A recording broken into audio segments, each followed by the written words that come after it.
साध संगत जी, बहुत पुरानी बात है। एक राजपूत घराने में राजकुमारी का जन्म हुआ। उसके जन्म के उपरांत उसके माँ बाप बहुत खुश हुए और उन्होंने बड़े प्यार से उसका नाम मीरा रखा। मीरा के जन्म के समय राजपूत घराने की लड़कियां घर से बाहर नहीं जा सकती थी। मीरा का स्वभाव शुरू से ही बहुत नरम था। वो सभी को एक समान समझती थी और भगवान को बहुत मानती थी। मीरा भगवान श्री कृष्ण की बहुत बड़ी भगत थी। वो बिना नागा मंदिर में पूजा करने के लिए भी जाती थी। जब मीराबाई बड़ी हुई तो माँ बाप को उसकी शादी की चिंता हुई। फिर उन्होंने बहुत देखभाल करके एक राजा से उसकी शादी कर दी। वो राजा भी बहुत नेक और भला इंसान था। राजा भी भगवान को मानने वाला था। उसने मीराबाई को कभी भी मंदिर में जाने से नहीं रोका, बल्कि कई बार तो वो खुद उसके साथ जाता था। ऐसे ही मीराबाई की जिंदगी बड़ी सुखपूर्वक चल रही थी। लेकिन किस्मत को शायद कुछ और मंजूर था। कुछ वर्षों के पश्चात मीराबाई के पति की मृत्यु हो गई। राजा की मृत्यु के पश्चात उसके छोटे भाई को राजा बना दिया गया। एक दिन वजीर ने नए राजा से कहा कि महाराज, बड़े राजा की पत्नी रोज महल से अकेली बाहर जाती है।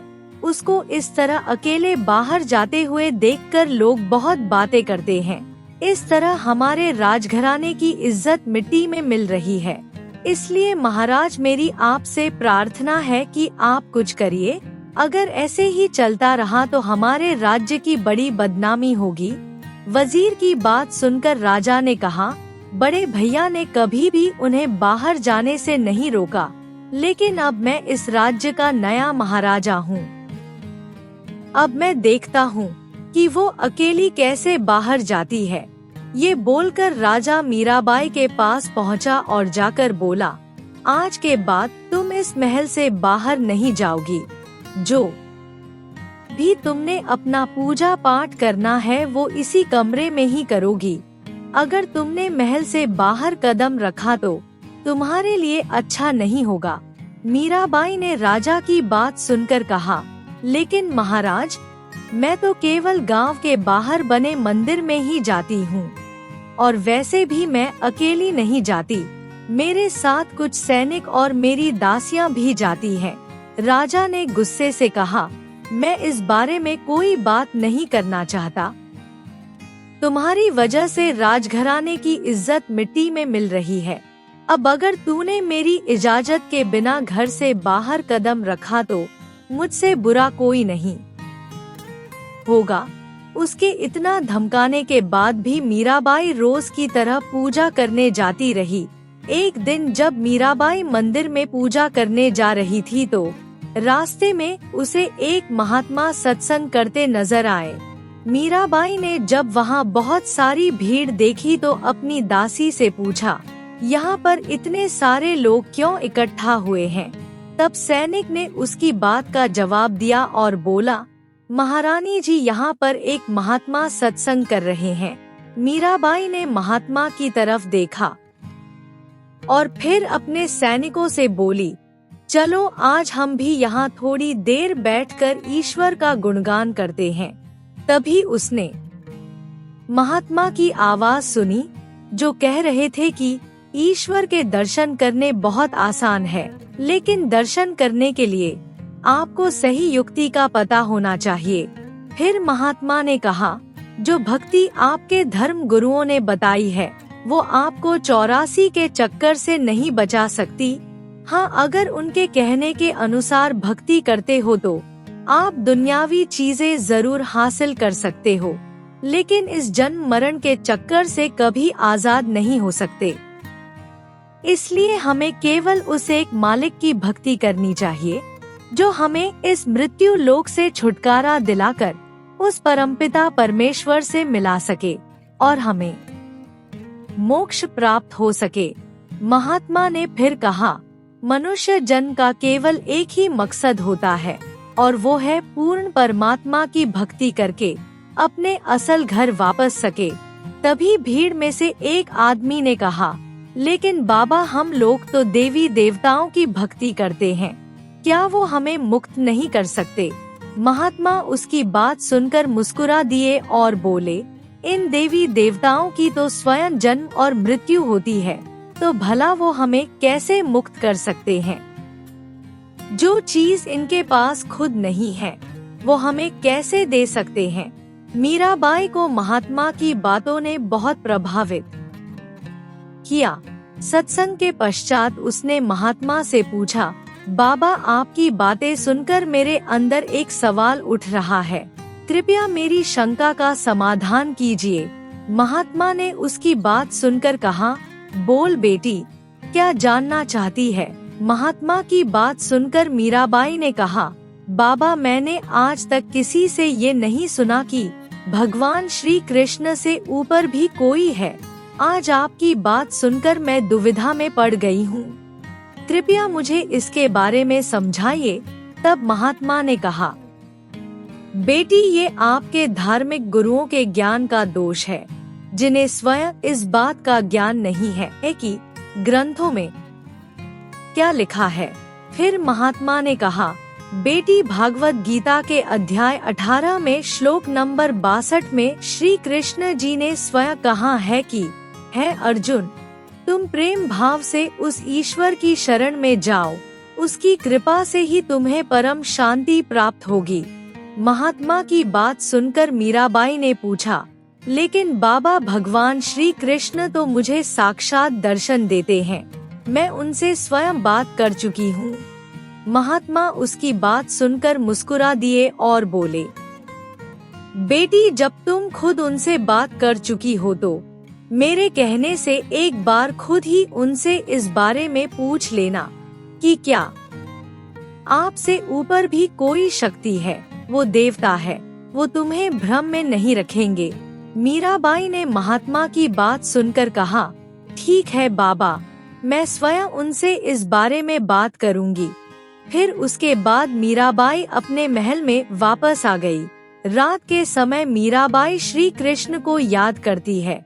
जब श्री कृष्ण उसके सामने आते हैं तो वो उनसे पूछती है, हे प्रभु, क्या आपसे ऊपर भी कोई परमात्मा है? आज मैंने एक सत्संग में ये बात सुनी है, महात्मा कह रहे थे कि हमारा असली मालिक कोई और है, वही तुम्हें मोक्ष प्राप्त करवा सकते हैं। फिर श्री कृष्ण ने कहा, मेरे पास जितना ज्ञान था वो मैं तुम्हें दे चुका हूँ। अगले दिन सुबह सुबह मीराबाई वहाँ पहुँच गई जहाँ पर महात्मा सत्संग कर रहे थे। वहाँ पहुँचकर मीराबाई ने महात्मा से कहा, बाबा आपने जो बात कही थी वो बिल्कुल सत्य है, कृपया मुझे भी अपनी शरण में ले लीजिए और नाम की युक्ति दे दीजिए। साध संगत जी, असल में वो महात्मा कोई और नहीं बल्कि गुरु रविदास थे। रविदास जी ने मीराबाई से कहा, बेटी मैं नीच जाति का हूँ, आप राजपूतों के खानदान से हैं। अगर आप मुझसे नाम की युक्ति लोगे तो आपकी समाज के लोग आपको काफी बुरा भला कहेंगे। हो सकता है कि वो आपको अपनी जाति से भी बाहर कर दे। आप पहले अच्छी तरह से इस बात को सोच समझ लो। मीराबाई ने रविदास जी की बात सुनकर कहा, आज से आप मेरे पिता और मैं आपकी बेटी, कृपया मुझे नाम की युक्ति दीजिए। अगर मैं 84 के चक्कर में भटकती रहूंगी तो हमारा ठाकुर समाज मेरा क्या भला करेगा। फिर महात्मा ने मीराबाई को नाम की युक्ति दे दी। साध संगत जी, पहले तो मीराबाई दिन के समय बाहर निकलती थी, लेकिन अब वो रात के समय भी सत्संग में जाने लगी, क्योंकि सत्संग दिन के समय कम, रात के समय ज्यादा होता था। संगत में कोई दिन में समय निकाल लेता था तो कोई रात के समय में। उधर जब राजा ने मीराबाई को रात के समय में बाहर जाते हुए देखा तो वो और ज्यादा नाराज हो गया। वजीर ने उसे और भड़काते हुए कहा, महाराज, पहले तो मीरा दिन में बाहर जाती थी, लेकिन अब तो उसने रात के समय में भी जाना शुरू कर दिया। वजीर की बातों ने राजा के गुस्से को और बढ़ा दिया। राजा बोला, मैंने इसको कई बार समझाने की कोशिश की है, लेकिन परंतु मेरी बातों का इसके ऊपर कोई असर नहीं हो रहा। अब मुझे इसका कोई ना कोई इलाज तो करना पड़ेगा।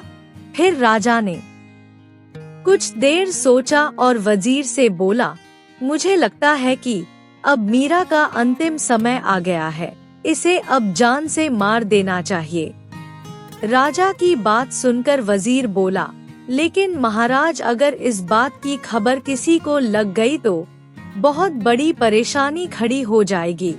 इसलिए कोई ऐसा तरीका खोजना पड़ेगा जिससे सांप भी मर जाए और लाठी भी ना टूटे। फिर एकदम से वजीर को कुछ याद आया और वो खुशी से चिल्लाता हुआ बोला, महाराज, हमें मीरा को सांप से कटवा देना चाहिए। सांप के काटने से मीरा मर भी जाएगी और किसी को कानों कान खबर भी नहीं होगी। राजा को भी वजीर की ये बात बहुत अच्छी लगी। फिर उसने कहा, तुम एक काम करो, किसी सपेरे को ढूंढो और उससे कोई जहरीला सांप ले आओ। राजा की बात सुनकर वजीर बोला, महाराज, मैं एक ऐसे सपेरे को जानता हूँ। फिर वजीर ने उस सपेरे को बुलाया। राजा ने उससे कहा कि हमें एक ऐसा जहरीला सांप लाकर दो जो डिब्बे को खोलने वाले को तुरंत ही डस ले और उसकी तुरंत मृत्यु हो जाए। राजा की बात सुनकर सपेरे ने एक टोकरी निकाली और राजा को देते हुए कहा, इस टोकरी में एक बहुत ही जहरीला सांप है, इसके काटने से व्यक्ति की तुरंत ही मृत्यु हो जाएगी। अगले दिन राजा के लड़के का जन्मदिन था। राजा ने अपने रिश्तेदारों को जन्मदिन के उपलक्ष्य में घर में आमंत्रित किया। फिर राजा ने सांप को एक सुंदर डब्बे में रखकर दासी के हाथ से मीरा के पास भेजा और साथ में दासी को ये कहा कि इस डिब्बे में एक कीमती मोतियों का हार है। घर में आज बहुत सारे रिश्तेदार आए हैं। मीरा को जाकर बोल दो कि सुंदर कपड़े पहनकर इस हार को गले में पहन ले, नहीं तो रिश्तेदार ये कहेंगे कि राजा अपनी भाभी को अच्छी तरह से नहीं रखता। ये मेरी इज्जत का सवाल है। दासी वो हार लेकर मीराबाई के पास पहुंची और जाकर बोली, रानी जी, राजा ने ये हार आपके लिए भेजा है और साथ में ये भी कहा है कि इस डिब्बे में जो हार है उसे पहन लो, घर में मेहमान आए हैं। मीराबाई ने सोचा कि अगर मैं इस हार को नहीं पहनती तो बेवजह घर में झगड़े का माहौल होगा। मुझे तो हीरे मोतियों का शौक नहीं है, लेकिन फिर भी घर की इज्जत की खातिर मैं इस हार को पहन लेती हूँ। साध संगत जी, उस डिब्बे के अंदर एक जहरीला सांप था। जैसे ही मीराबाई ने दासी के सामने उस डिब्बे को खोला तो ईश्वर की कृपा से सांप एक कीमती हार में बदल गया। फिर मीराबाई ने उस हार को पहन लिया। उधर वजीर राजा से कह रहा था कि महाराज, मुझे लगता है कि अब तक तो सांप ने मीरा को डस लिया होगा और उसकी मृत्यु हो चुकी होगी। राजा खुश होकर बोला, हाँ, तुम ठीक कह रहे हो। आज सभी मेहमानों के सामने मीरा की मौत हो जाएगी और हमारे ऊपर कोई शक्ति नहीं करेगा कि इसमें हमारा कोई हाथ है। फिर कुछ समय के बाद राजा अपने साथ सभी मेहमानों को लेकर मीरा के महल में पहुंचा। वहां पहुंचकर राजा ने मीराबाई के गले में सुंदर कीमती मोतियों का हार देखा तो वो बौखला गया और चिल्लाकर बोला, ये कीमती हार तुम्हें किसने दिया है? फिर राजा चिल्लाता हुआ बोला, अब मैं समझ गया कि तुम रात के समय जब बाहर जाती थी तो अपने किसी यार से मिलने जाती थी जिसने तुम्हें ये कीमती हार दिया है। राजा की बात सुनकर मीराबाई ने कहा, महाराज, ये हार आपने ही दासी के हाथ मेरे पास भेजा है। ये वही है, आप ध्यान से देखिए। फिर राजा ने दासी से पूछा, वो डब्बा कहाँ है जो मैंने भेजा था? दासी ने डिब्बा उठाया और राजा के सामने करते हुए कहा, महाराज, ये रहा वो डब्बा जिसे आपने मुझे दिया था। राजा को कुछ समझ में नहीं आ रहा था कि वो क्या कहे और क्या ना कहे। राजा गुस्से में वापस चला गया। आपने इस अपमान को होते हुए देखकर मीराबाई की आंखों में आंसू आ गए। उधर राजा अपने महल में पहुंचकर वजीर से बोला, आखिर मीरा उस जहरीले सांप से बच कैसे गई? हमने तो उस डिब्बे में खतरनाक जहरीला सांप रखकर भेजा था, वो सांप कहाँ चला गया? वजीर भी ये सब देखकर बहुत हैरान था। उसने राजा से कहा कि महाराज, मैं खुद इस बात से परेशान हूँ कि वो सांप कहाँ चला गया और सांप की जगह उस डिब्बे में हार कैसे आ गया। राजा बहुत क्रोधित हो रहा था क्योंकि उसकी योजना असफल हो गई थी। फिर राजा ने वजीर से कहा, इस बार तो मीरा जहरीले सांप से बच गई, लेकिन अब मैं स्वयं अपने हाथों से उसे जहर पिलाऊंगा। अगर उसने जहर पीने से इनकार किया तो मैं उसकी गर्दन धड़ से अलग कर दूंगा। फिर राजा ने वजीर से कहा, तुम अभी जाओ और कहीं से जहर का इंतजाम करो। राजा की बात सुनकर वजीर जहर का इंतजाम करने चला गया और एक व्यक्ति को पकड़कर राजा के सामने ले आया और बोला, महाराज, ये व्यक्ति जहर का इंतजाम कर सकता है। राजा ने उस व्यक्ति से कहा, तुम कहीं से ऐसे जहर का इंतजाम करो जिसे जीभ पर रखते ही व्यक्ति की मृत्यु हो जाए।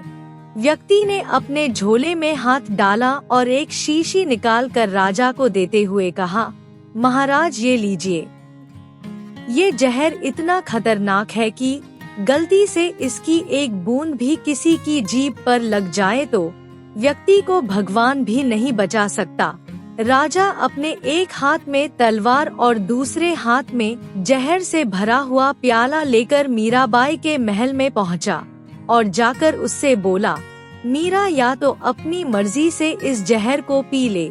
अगर तुम इस जहर को नहीं पियोगी तो मैं इस तलवार से तेरी गर्दन काट दूंगा। मीराबाई को अपने परमात्मा पर पूरा विश्वास था।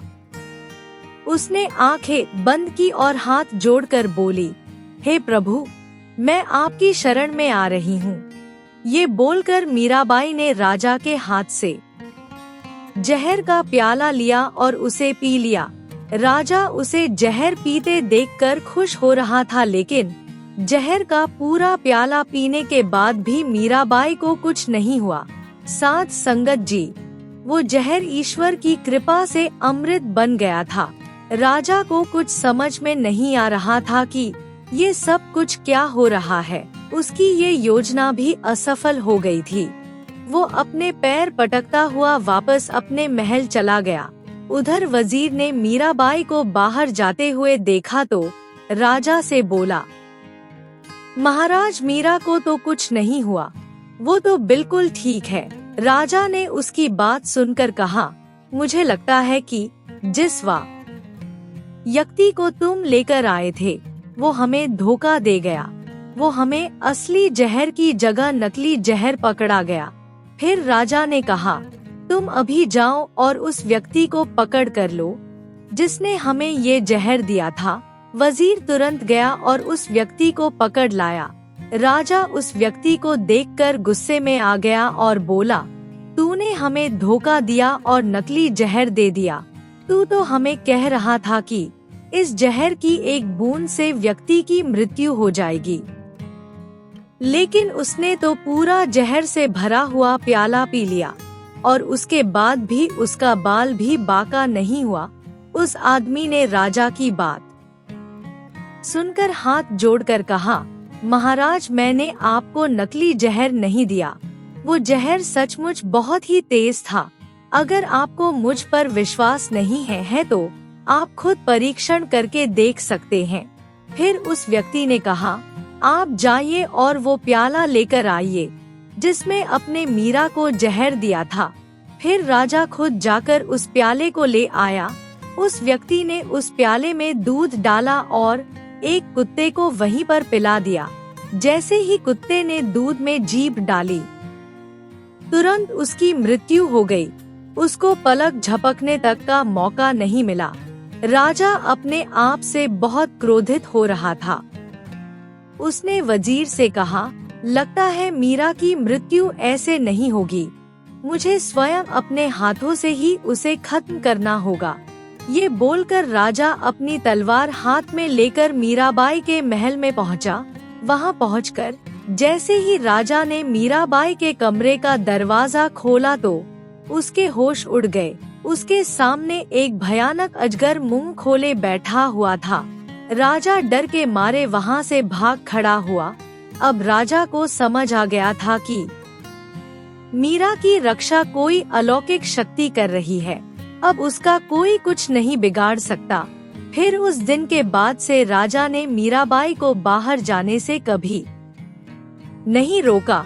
अब मीरा जब भी चाहे सत्संग चली जाती थी।